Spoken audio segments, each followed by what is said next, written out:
दर्शकवृन्द नमस्कार। नेपाल लाइभको समय संवादमा हार्दिक स्वागत छ। म पुष्पा केसी।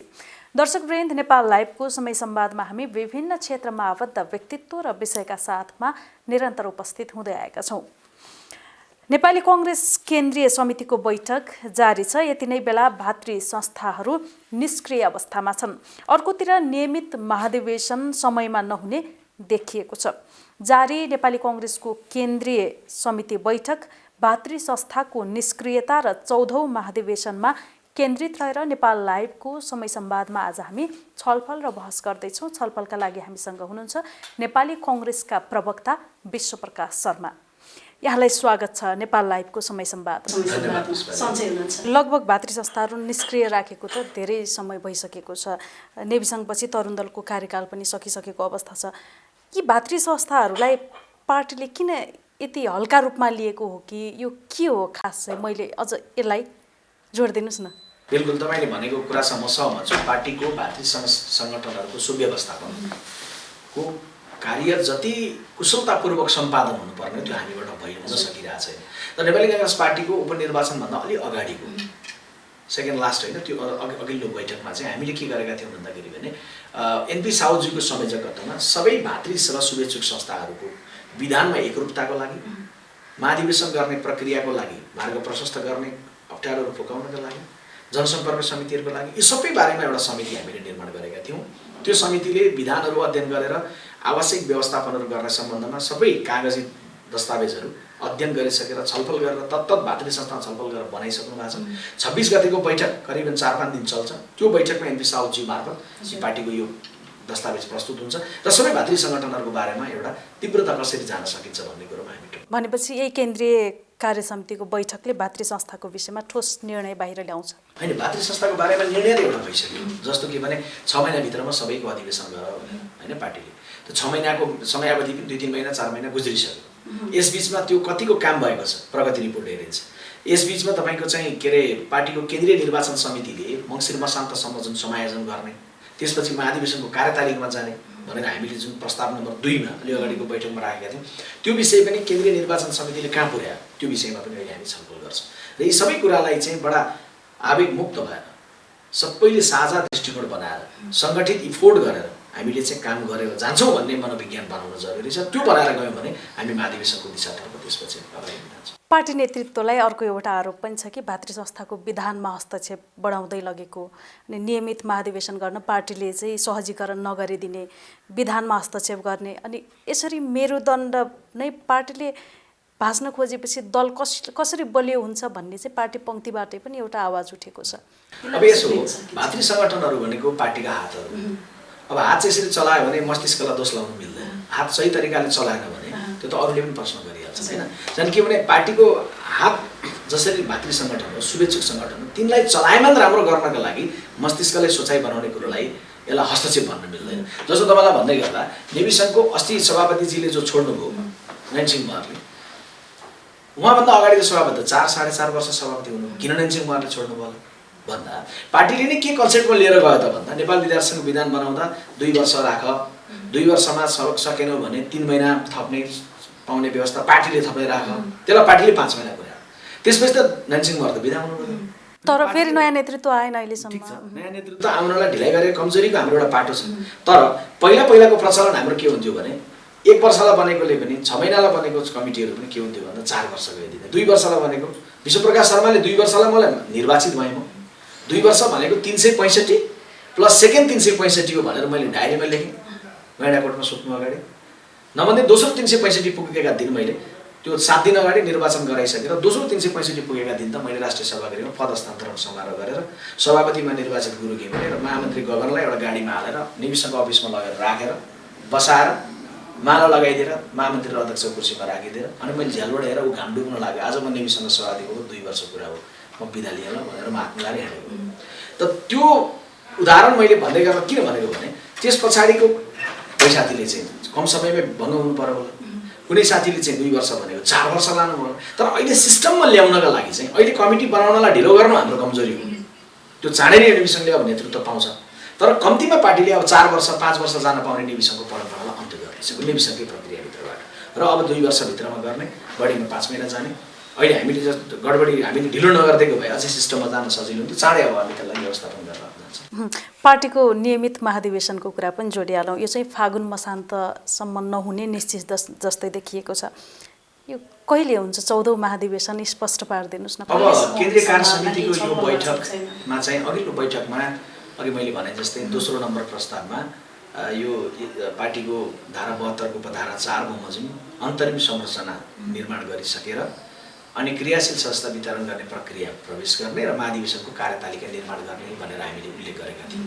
त्यो बमोजिम राधेश्याम अधिकारीज्यू संयोजक रहनुभएको पार्टीको केन्द्रीय निर्वाचन समितिको प्रतिवेदन यो बैठकमा आउँछ। त्यस पछाडि तपाईँले भने जस्तै फागुनसम्ममै महाधिवेशन हुन सक्ने गरी समय हामीसँग अपर्याप्त भइसकेकै छ। काम गर्दै जाँदाखेरि सबैले सहभागिताका साथ गरेका हौँ। ढिलो हुँदै गर्दा हामी सबैको सहभागितालाई ढिलो गरेका हौँ। केन्द्रीय समितिमा हामी सबै छौँ, विधान बनाउँदा हामी सबै थियौँ, त्यस पछाडि निर्वाचन समितिमा हामी सबै छौँ। अझै प्रश्न बुझ्ने भाषामा भन्दा सबै थरी छौँ होइन। त्यस कारणले ती सबैले मिलेर चाहिँ अब कसरी चाहिँ फागुनमा हुन नसक्ने अवस्था भयो भने पार्टी केन्द्रबाट त्यसको समयावधि निश्चित समयावधि कति समय दिएर जाने, 1 वर्षलाई बढाएर 6 महिनामा गर्न पनि सकिन्छ, 1 वर्षलाई थपेर त्यो 1 वर्षभरिमा पनि गर्न सकिन्छ। तर हामीसँग सुविधा के छैन भन्दा 77 सालदेखि उता गएर हामीले गर्ने कुरो व्यवहारिक हुँदैन। किनभने 78 साल पुरा 1 वर्षभरि हामीले निर्वाचनको तयारी गर्नुपर्छ र 79 सालको वैशाखमा हामीले निर्वाचन लड्छौँ। विधान अनुरूप समयमा चाहिँ विभाग गठन नगर्ने प्रवृत्ति देखिएको छ यो कङ्ग्रेसमा। तर अब चाहिँ महाधिवेशनको समय नजिकिँदै गर्दाखेरि कार्यसूची ल्याउने समयमा विभाग गठन भइराखेको फेरि देखिन्छ। यो चाहिँ सभापतिज्यूलाई पनि एउटा दोष लाग्ने गरेको छ यही सन्दर्भमा कि आफ्नो कार्यकाल लम्ब्याउनलाई सभापतिले यस्तो गरिराख्नु भएको छ भनेर पनि आरोप लागिराखेको छ। खास के हो यो? विभाग गठनको विषय अलग विषय हो, पार्टीको केन्द्रीय कार्य समितिको कार्यकालको विषय अलग विषय हो होइन।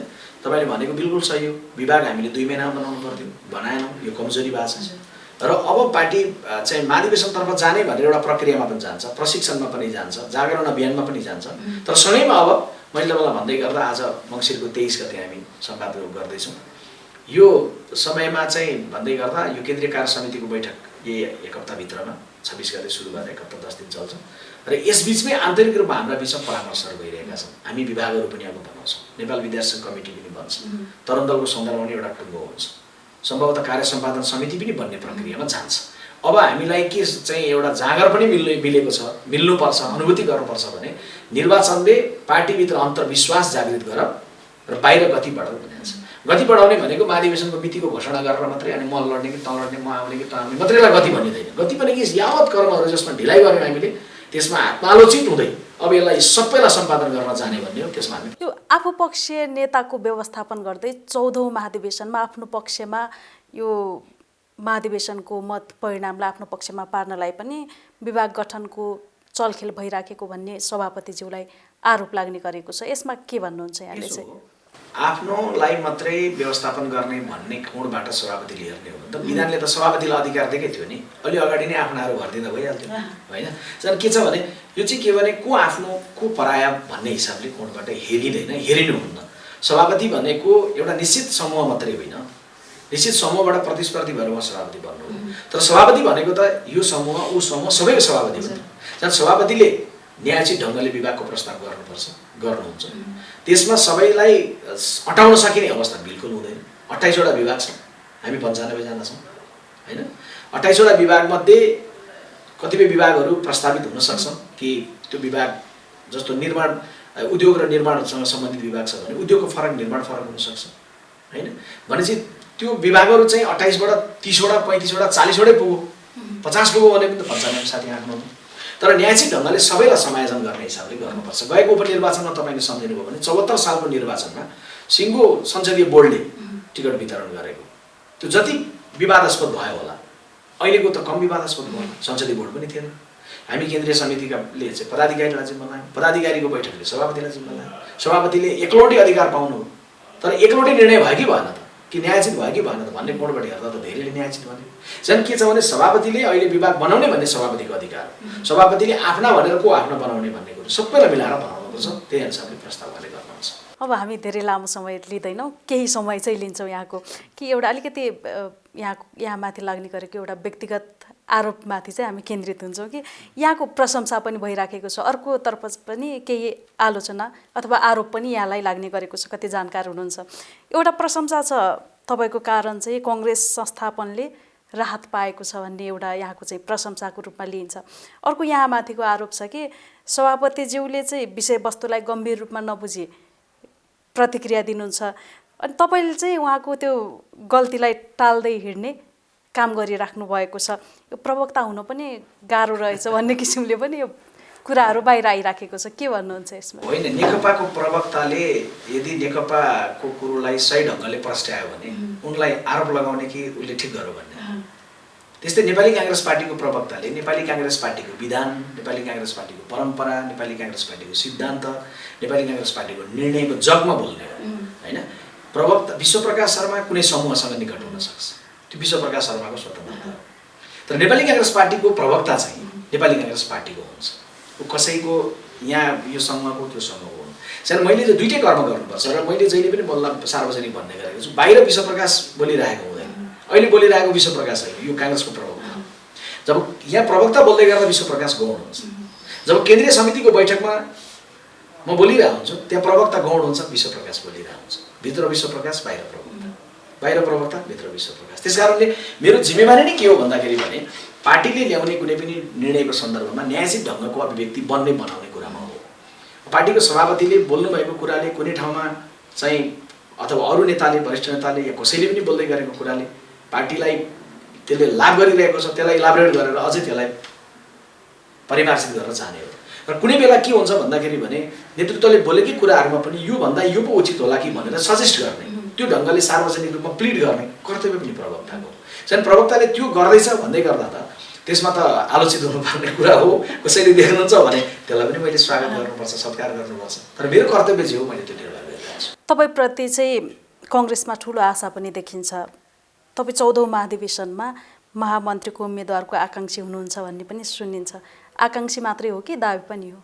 अब यसो माघे सङ्क्रान्ति आउँदैछ, माघे सङ्क्रान्तिमा तिलको लड्डु खाने कि मुरैको लड्डु खाने भनेर कार्तिकमै सल्लाह गर्नु पर्ने राम्रो हुँदैन। त्यसले गर्दाखेरि मलाई के लाग्छ भने महाधिवेशन आइसके पछाडि स्वाभाविक छ विश्वप्रकाश शर्मा महाधिवेशनबाट आफू के भन्ने भन्ने कुरोलाई अहिले दोस्रो नम्बरमा राख्छ। नेपाली काङ्ग्रेस पार्टी कस्तो भन्ने, नेपाली काङ्ग्रेस पार्टी कति सुदृढ भन्ने, नेपाली काङ्ग्रेस पार्टीले महाधिवेशन सकिँदै गर्दा 15 वर्षका लागि देशको सपना कसरी राख्ने भन्ने कुरामा चाहिँ अहिले मैले केन्द्रित भएर कार्य गरिरहेको छु। मेरो ध्यान त्यसमा छ। नेपाली काङ्ग्रेस पार्टीको महाधिवेशन पछि काङ्ग्रेस रूपान्तरण हुन्छ भन्नुहुन्छ कतिपयले।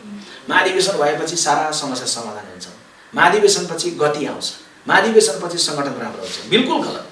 महाधिवेशनले केवल नेतृत्व बनाउँछ, केवल नेतृत्व चयन गर्छ र केही दृष्टिकोण पास गर्न सक्छ। तर सङ्गठन बनाउनलाई महाधिवेशन खोल्ने होइन, सङ्गठन बनाउन आज सुरु गर्ने हो, अहिले थाल्ने हो। अहिले हामी जागरण अभियान, प्रशिक्षण, विभिन्न कुरा गर्दैछौँ, अरू थपौँ आइडियाहरू, अरू कुराहरू गाँछौँ। महाधिवेशनसम्म सङ्गठन सुदृढ गरौँ। अनि महाधिवेशन पछाडि त महाधिवेशन सकिएको हलबाट बाहिर निक्लेपछि कमरेड खोइ कहाँ छ चुच्चो भएको रेल, कमरेड खोइ चुलामा ग्यास, कमरेड पानी जहाज टिकट कहाँ पाइन्छ भन्ने पो हो।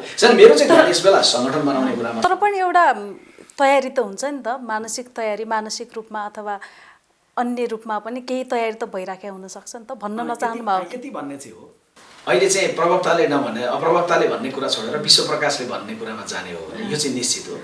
विश्वप्रकाश शर्मा नेपाली काङ्ग्रेस पार्टीको प्रवक्ताबाट रिटायर्ड हुने गरी चाहिँ राजनीतिमा आएको पक्कै होइन। यहाँभन्दा अगाडि जाने मेरो गन्तव्य, मेरो यात्रा, मेरो निश्चित आकाङ्क्षा, कतिपय महत्त्वाकाङ्क्षा, पार्टी आँकुला, मुलुक आँकुला भनेर राखिएको कुराहरू चिजबिज छन्। तर त्यो के छन् र के पदमा म प्रतिस्पर्धी बनौँला भन्ने कुरो ठिक समयमा भनौँला। माघे सङ्क्रान्तिको अघिल्लो साँझ टुङ्गो गरौँला, त्यस कारणले त्यो त क्रमशः बन्दै जान्छ। किनभने म बन्ने के हो मुख्य कुरा होइन, देशभरिका साथीहरू मलाई के बनाउँछौँ भन्ने सोच्नुहुन्छ मेरो बारेमा, पार्टीमा के खालको उपयुक्त हुन्छ, मैले कसैलाई कुनै असर नपुर्याइकन मैले एउटा सानो ठाउँमा बसेर कसरी पार्टीलाई योगदान गर्न सकौँ, साथीहरूले सोच्नुहुन्छ ठिक समयमा म पनि बोल्दै नै छु। हुन्छ, धेरै धेरै धन्यवाद यो महत्त्वपूर्ण समय र विचारको लागि। हवस् पुष्पाजी, धेरै धेरै धन्यवाद। नेपाल लाइभ हेरिनुभएका सबै आदरणीय श्रोताहरूलाई पनि धन्यवाद। जय नेपाल। दर्शकवृन्द, नेपाल लाइभको समय संवादमा आज हामीसँग हुनुहुन्थ्यो नेपाली कङ्ग्रेसका प्रवक्ता विश्वप्रकाश शर्मा। नेपाल लाइभको समय संवाद आज यति नै। अर्को विषय र व्यक्तित्वका साथमा हामी उपस्थित हुने नै छौँ। नमस्कार।